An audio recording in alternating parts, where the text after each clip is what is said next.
Ada yang datang ke kuburan minta tolong agar bencana diangkat. Ada yang menyembelih sesembelihan kerbau, sapi, dipersembahkan untuk lautan agar lautan tenang, diberikan kepada gunung agar gunung tidak meletus. Di mana akidah kita? Di mana tauhid kita? Justru dalam keadaan genting ini kita butuh Allah.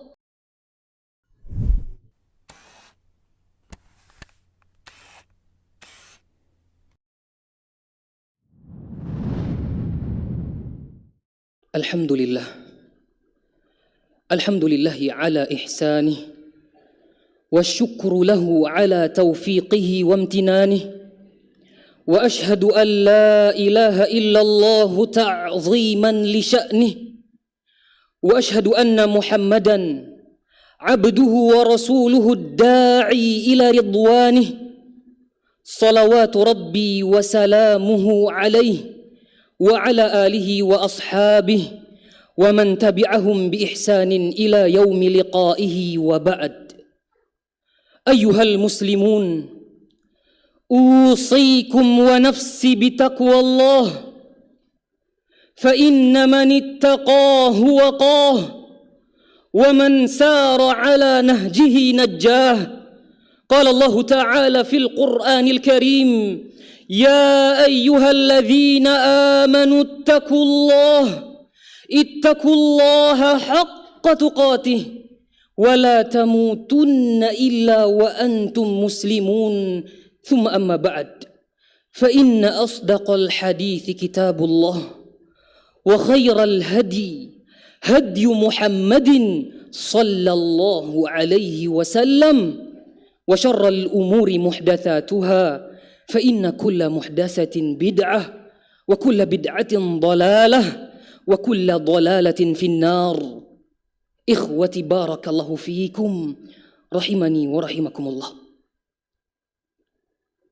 Tidak lupa khatib mewasiatkan kepada dirinya pribadi dan juga kepada segenap kaum muslimin untuk senantiasa bertakwa dan meningkatkan ketakwaan kepada Allah Subhanahu wa taala. Karena wasiat ketakwaan ini adalah wasiat yang teramat sangat penting. Bagaimana tidak penting? Setiap pekan diulang, setiap pertemuan kajian disampaikan, setiap generasi dituangkan. Bahkan dari zaman Nabi Muhammad sallallahu alaihi wasallam dan sebelum beliau, orang-orang yang diberi kitab sebelum beliau, mereka pun mendapatkan wasiat ketakwaan. Jamaah yang dimuliakan oleh Allah Subhanahu wa taala. Ketakwaan dalam artian kita melakukan ketaatan kepada Allah di atas cahaya petunjuk dari Allah. Kemudian kita berharap pahala balasan hanya dari Allah Subhanahu wa taala.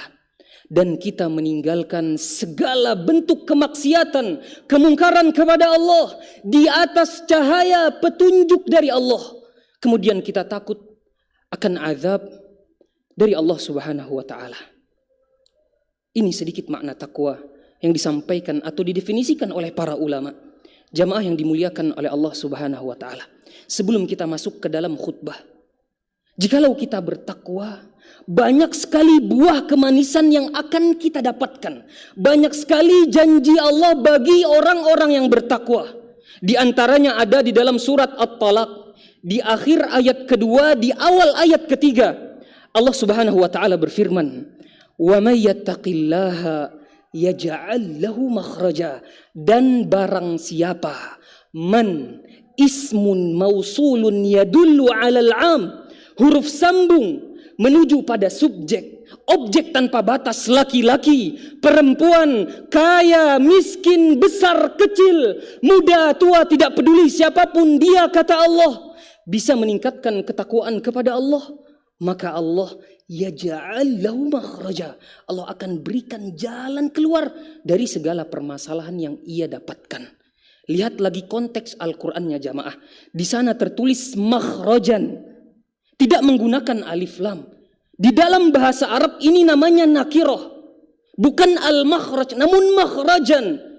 Nakirah bentuknya umum, general, seakan-akan Allah ingin mengatakan kepada manusia, hai manusia, Dimanapun kalian memiliki masalah, di rumah Anda memiliki permasalahan, di kantor Anda memiliki perselisihan, di pasar Anda memiliki permasalahan, sesungguhnya untuk mencari solusinya mudah, biayanya tidak mahal, tenaganya tidak berat. Engkau tingkatkan ketakwaan kepada Allah Subhanahu wa taala, maka Allah akan berikan jalan keluar dari segala permasalahan yang engkau alami.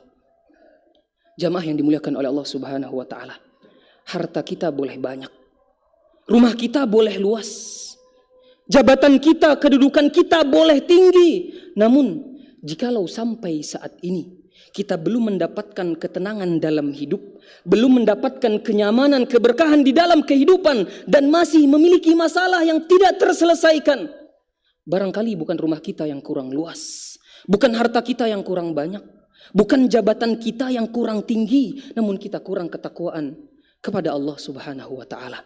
Karena itulah setiap Jumat kita dikumpulkan, diingatkan oleh seluruh khatib di masjid manapun ia berkhutbah, sejatinya kita dikembalikan kepada Allah agar mengingat barangkali sampai detik ini di antara kita masih memiliki masalah yang belum terselesaikan. Dan Allah melanjutkan firman-Nya, wa yarzuqhu min haitsu la yahtasib, dan Allah akan berikan rizki dari arah yang tidak disangka-sangka. Jangankan apa yang engkau pikirkan, yang tidak engkau pikirkan saja kata Allah, akan aku berikan rizki tersebut kepadamu. Jamaah rahimani wa rahimakumullah, rezeki ada di langit, kita tinggal di bumi. Ketika berbicara manusia, kata Allah, silahkan cari rezeki di muka bumi ini, aku berikan. Mau kafir, mau muslim, aku berikan. Ketika berbicara orang beriman, silahkan cari, aku dekatkan. Ketika berbicara orang yang beriman dan bertakwa, diturunkan satu ayat khusus untuk mereka. Allah berfirman dalam surat Al-A'raf ayat 96, walau anna ahlal qura amanu wattaqau lafatahna alaihim barakatin minas sama'i wal ard. Dan sekiranya penduduk sebuah negeri beriman dan bertakwa kepada Allah Subhanahu wa taala, maka Allah akan bukakan pintu-pintu keberkahan yang di langit maupun di bumi. Kemanapun orang bertakwa mencari rezeki, di situ dia akan menemukan rezekinya, dan tentunya rezeki yang berkah. Dan ketahuilah, keberkahan bukan diukur dari jumlah banyaknya rezeki tersebut. Hadirin rahimani wa rahimakumullah, jamaah yang semoga senantiasa dalam lindungan Allah Subhanahu wa taala. Akhir-akhir ini, terkhususnya negeri kita Indonesia, sedang banyak dilanda musibah dan bencana. Banjir, gunung meletus, tsunami, gempa bumi, bahkan baru-baru ini ada virus jenis varian baru, dan musibah lain sebagainya. Ada apa gerangan dengan kejadian tersebut? Apakah terjadi hanya karena fenomena alam biasa, atau barangkali ada sebab yang membuat kejadian tersebut terjadi di atas muka bumi ini? Karenanya mari kita simak firman Allah Subhanahu wa taala di dalam surat Ar-Rum ayat 41 sampai ayat 42. Allah Subhanahu wa taala berfirman, "Zaharal fasadu fil barri wal bahr bima kasabat aydin nas." Telah nampak kerusakan di daratan dan di lautan akibat sebab ulah tangan perbuatan manusia. Liyudhiqahum ba'dalladzi 'amilu, agar Allah merasakan kepada mereka apa yang mereka perbuat. Agar apa? La'allahum yarji'un, agar mereka kembali ke jalan yang benar, agar mereka kembali kepada Allah Subhanahu wa taala. Qul, katakanlah wahai Muhammad, siru fil ardi fanzuru kaifa kana aqibatu alladhina min qabl. Katakanlah wahai Muhammad, berjalanlah kalian di atas muka bumi ini dan lihatlah bagaimana akibat kesudahan yang Allah timpakan kepada umat-umat terdahulu. Bagaimana mereka Allah musnahkan, lihatlah, renungkan itu. Kaum yang lebih kuat tenaganya dari kita, badannya lebih besar dari kita, umurnya lebih panjang dari kita, dan banyak keistimewaan lainnya. Mereka saja dimusnahkan oleh Allah Subhanahu wa taala, apalagi kita yang umat terakhir, sisa-sisanya saja yang umur hanya 60-70 tahun, tenaga kita tidak sekuat tenaga mereka, maka untuk memusnahkan kita lebih mudah. Kemudian apa kata Allah Subhanahu wa taala? Kana aktsaruhum musyrikin. Ini sebabnya, ini poin utamanya. Dan kebanyakan dari mereka yang Allah musnahkan, kenapa? Mereka melakukan kesyirikan kepada Allah Subhanahu wa taala. Mereka menyekutukan Allah Subhanahu wa taala. Mereka tidak beribadah kepada Allah Subhanahu wa taala. Apa itu syirik? Syirik dalam artian taswiyatu ghairillah billah fima huwa min khasaisillah, menyamakan selain Allah dengan Allah dalam perkara kekhususan yang dimiliki oleh Allah Subhanahu wa taala. Sebagaimana halnya doa yang harusnya hanya diperuntukkan kepada Allah, namun dia jadikan selain Allah meminta kepada orang tersebut atau benda tersebut. Beribadah salat bukan hanya diperuntukkan kepada Allah, itulah syirik jamaah yang dimuliakan oleh Allah Subhanahu wa taala. Namun anehnya jamaah yang dimuliakan oleh Allah Subhanahu wa taala, orang-orang terdahulu ketika mereka terkena bencana musibah, mereka orang musyrik. Namun ketika mereka berada di tengah lautan di atas kapal, terombang-ambing oleh lautan, mereka hendak tenggelam. Apa yang mereka lakukan? Fa idza rakibu fil fulki da'awallah mukhlishina lahuddin. Mereka berdoa kepada Allah dengan ikhlas, tunduk dan patuh kepada Allah. Lihat orang musyrik terdahulu. Namun ketika selamat tentunya mereka syirik lagi. Tapi yang perlu kita tandai adalah bagaimana dengan keadaan kita. Sudah banyak bencana musibah datang kepada kita.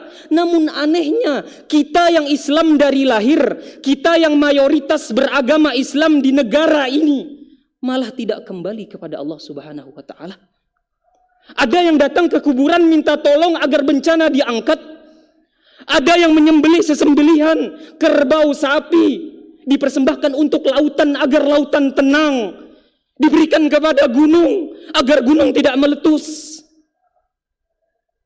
Di mana akidah kita? Di mana tauhid kita? Justru dalam keadaan genting ini kita butuh Allah. Kenapa malah memperkeruh suasana? Bukankah tadi dalam surat Ar-Rum ayat 41, la'allahum yarji'un, agar mereka kembali kepada Allah. Kenapa malah semakin jauh melenceng, menjauhi Allah Subhanahu wa taala? Maka di hari ini mari kita sama-sama, minimal yang berada di masjid ini, kita kembali mengesahkan Allah Subhanahu wa taala. Kita kembali kepada tauhid, kita beribadah hanya kepada Allah, kita meminta hanya kepada Allah Subhanahu wa taala. Tauhid artinya mengesahkan Allah Subhanahu wa taala, menjadikan Allah satu-satunya tujuan dari segala ketaatan dan tidak memberikan kepada sesuatu selain Allah Subhanahu wa taala. Itu yang didakwahkan oleh Nabi Nuh, itu yang didakwahkan oleh Nabi Hud, itu yang didakwahkan oleh Nabi Saleh, itu yang didakwahkan oleh Nabi Syuaib, itu yang didakwahkan oleh Nabi Ibrahim, itu yang didakwahkan oleh Nabi Yusuf, dan seluruh para nabi. Mereka berdakwah tauhid agar kaumnya beribadah kepada Allah. Bahkan Nabi Muhammad sallallahu alaihi wasallam, mereka menyuruh agar manusia beribadah hanya kepada Allah Subhanahu wa taala. Jamaah yang dimuliakan oleh Allah Subhanahu wa taala, Allah berfirman dalam surat An-Nahl ayat 36, "Wa laqad ba'atsna fi kulli ummatin rasulan an i'budullaha wajtanibut taghut." Dan sungguh telah kami utus kepada seluruh umat seorang rasul, seorang utusan, agar apa? An i'budullah, agar menyembah Allah Subhanahu wa taala, wajtanibut taghut, dan meninggalkan perkara-perkara yang diibadahi kepada selain Allah. Dan terkadang irama kalimatnya pun sama perkataan para nabi terdahulu. Mereka mengatakan, wa ya qaumi u'budullah, wahai kaumku sembahlah Allah, malakum min ilahin ghairuh, tidak ada untuk kalian ilah, sesembahan selain hanya kepada Allah Subhanahu wa taala. Maka perkara tauhid ini jamaah yang dimuliakan oleh Allah Subhanahu wa taala adalah perkara yang penting. Ini adalah dasar pondasi orang yang beragama Islam. Ini pondasi kita semua dan kita harus meninggalkan kesyirikan. Ingatkah kita Nabi Muhammad sallallahu alaihi wasallam, beliau berdakwah selama 23 tahun, 13 tahun di Makkah, 10 tahun di Madinah. Selama 13 tahun beliau berada di Makkah, beliau belum membahas salat. Beliau tidak membahas puasa, beliau tidak membahas zakat, riba, bahkan khamr. Selama 13 tahun beliau berada di Mekah, diminum di hadapan beliau, di depan mata kepala beliau. Beliau tidak mengharamkan. Selama 13 tahun lamanya beliau tidak mewajibkan salat secara sempurna. Begitu pula puasa tidak, kecuali puasa Asyura, yang mana puasa ini pun di akhir-akhir keberadaan beliau di Mekah. Beliau belum mewajibkan zakat, apalagi haji. Yang beliau bahas adalah tauhid. Beliau fokus membahas tauhid, pondasi dan juga kesyirikan, akidah yang beliau bahas. Karena ketika mereka para sahabat sudah memiliki hati yang bertauhid dengan kuat, barulah turun ini halal, ini haram, ini boleh, ini tidak, ini lakukan, ini tinggalkan. Mereka semua siap menerima itu semua karena hati mereka sudah kuat, akidah mereka sudah lurus. 13 tahun lamanya beliau mendakwahkan tauhid agar semua kuat pondasi mereka, sehingga seberat apapun syariat yang akan datang, mereka semua siap untuk menjalaninya. Jangankan mengorbankan keluarga mereka, jangankan mengorbankan harta mereka, jiwa dan raga mereka saja siap untuk mereka korbankan. Jikalau Rasul menyuruh mereka untuk keluar terbunuh di jalan Allah, mereka semua siap kapanpun itu diperintahkan oleh Rasul sallallahu alaihi wasallam. Mereka menerima, sami'na wa ata'na. Kami dengar ya Allah, kami dengar wahai Rasul, langsung kami taati. Kenapa? Karena pondasi mereka kuat. Dan juga ilustrasi sederhananya jamaah, kalau pondasi kita kuat, setinggi apapun bangunan yang akan kita bangun di atasnya, maka akan berdiri dengan kokoh dan tidak akan jatuh. Maka kuatkan pondasi kita, dan pondasi ini tidak terlihat letaknya di bawah, bagaikan akar dalam sebuah pohon. Di hati kita masing-masing tidak bisa kita tampakkan. Namun kalau pondasi itu kuat, maka amalan-amalan lainnya akan mudah kita lakukan. Dan juga apabila pondasinya roboh, datang penghancur, datang perusak pondasi tersebut, maka yang berada di atasnya pun akan jatuh.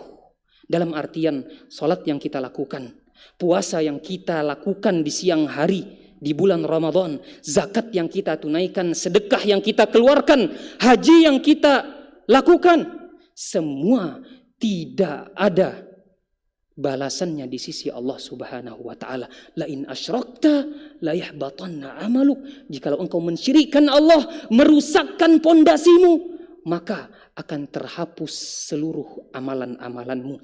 Barakallahu li wa lakum fil Qur'ani was sunnah wa nafa'ani wa iyyakum bima fihi minal ayati wal hikmah. أقول هذا القول وأستغفر الله لي ولكم ولسائر المسلمين والمسلمات من كل ذنب فاستغفروه إنه هو الغفور الرحيم.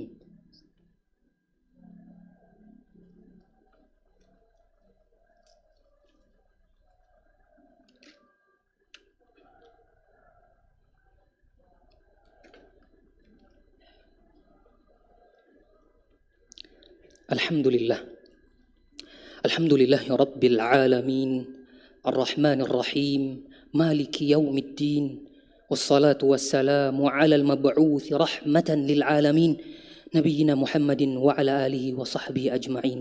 أما بعد، أيها المسلمون اتقوا الله. قال الله تعالى: يا أيها الذين آمنوا اتقوا الله وقولوا قولا سديدا يصلح لكم أعمالكم ويغفر لكم ذنوبكم ومن يطع الله ورسوله فقد فاز فوزا عظيما. ثم أما بعد، إخوتي بارك الله فيكم rahimani wa rahimakumullah. Tahukah kita apa yang dikhawatirkan orang-orang tua bijak orang-orang tua soleh terdahulu kepada anak-anaknya, kepada keturunannya ketika wafat mendatanginya. Tahukah kita bagaimana Nabi Ya'qub, Nabi Ibrahim, Nabi Ismail, apa yang mereka khawatirkan ketika kematian menghampiri mereka? Apakah mereka mengkhawatirkan rezeki anak-anaknya? Tidak demikian.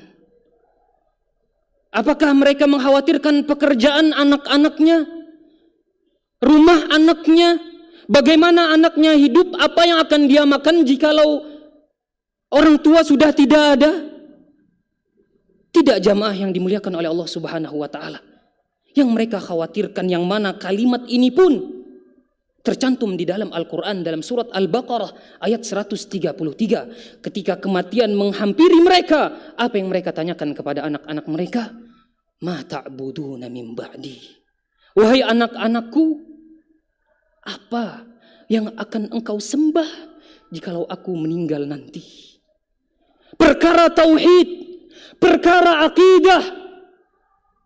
Mungkin ketika kita masih berada di atas muka bumi ini, keluarga kita masih mengerjakan sholat, masih mengerjakan puasa, masih memperhatikan masalah agama. Namun jikalau kita sudah tidak ada di dunia ini, bisakah kita menjamin mereka masih menyembah Allah?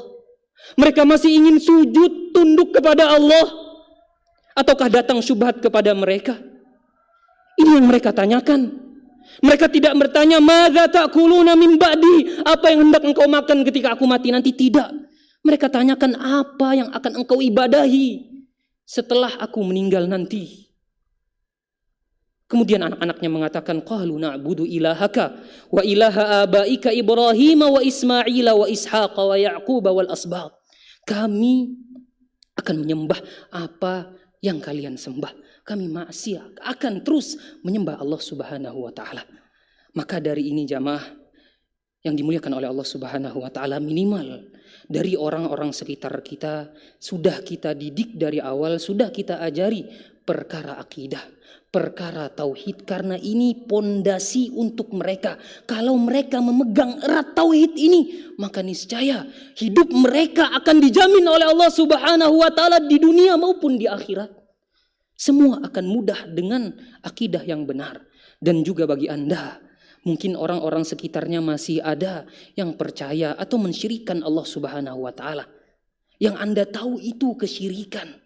Yang masih memiliki barang-barang antik peninggalan zaman bahari, keris, cincin, jimat, gelang dan lain sebagainya, dan meyakini dengan alat tersebut bisa mendatangkan maslahat dan menjauhkan pada mudarat. Murni alat tersebut yang melakukan itu, maka hati-hati dengan ini. Ini adalah kesyirikan jamaah. Segera musnahkan. Yang masih juga menyembah kuburan, meminta kepada kuburan, atau Anda yang mungkin dengan alasan apapun itu, mungkin Anda tidak berilmu, mungkin Anda hanya mengikuti orang-orang banyak, atau mungkin Anda mengikuti guru Anda yang Anda kira dia adalah guru yang bersanad. Namun kalau Anda tahu itu kesyirikan, itulah fitrah Anda. Percayalah, kalau Anda tahu sehebat apapun mereka membungkus kesyirikan dengan kata apapun itu, kalau Anda tahu hati Anda tidak selaras dengan itu, bahwasanya itu benar minta-minta kepada selain Allah, maka tinggalkan, cepat kembali kepada Allah.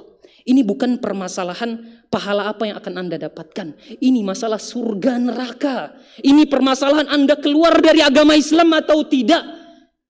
Ini permasalahan Anda akan diazab selamanya di akhirat atau tidak. Artinya perkara yang penting, bukan perkara yang biasa. Maka mari kita sama-sama mentauhidkan Allah Subhanahu wa taala di negeri kita tercinta agar Islam bisa jaya kembali.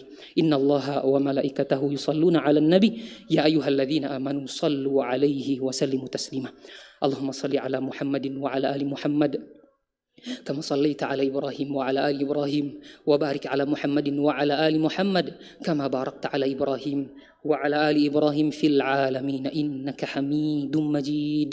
اللهم اغفر للمسلمين والمسلمات والمؤمنين والمؤمنات الأحياء منهم والأموات إنك سميع قريب مجيب الدعوات يا قاضي الحاجات. اللهم إنا نسألك الهدى والتقى والعفاف والغنى اللهم إنا نسألك الهدى والتقى والعفاف والغنى اللهم ارفع عنا البلاء والوباء برحمتك ولطفك يا أرحم الراحمين اللهم إنا نعوذ بك أن نشرك بك ونحن نعلم ونستغفرك لما لا نعلم اللهم اجعلنا من المخلصين والمخلصين والمستخلصين اللهم اجعلنا من الموحدين ربنا اغفر لنا ولوالدينا وارحمهم كما ربونا صغارا اللهم اجعل قبورنا وقبورهم روضة من رياض الجنان ولا تجعل قبورنا حفرة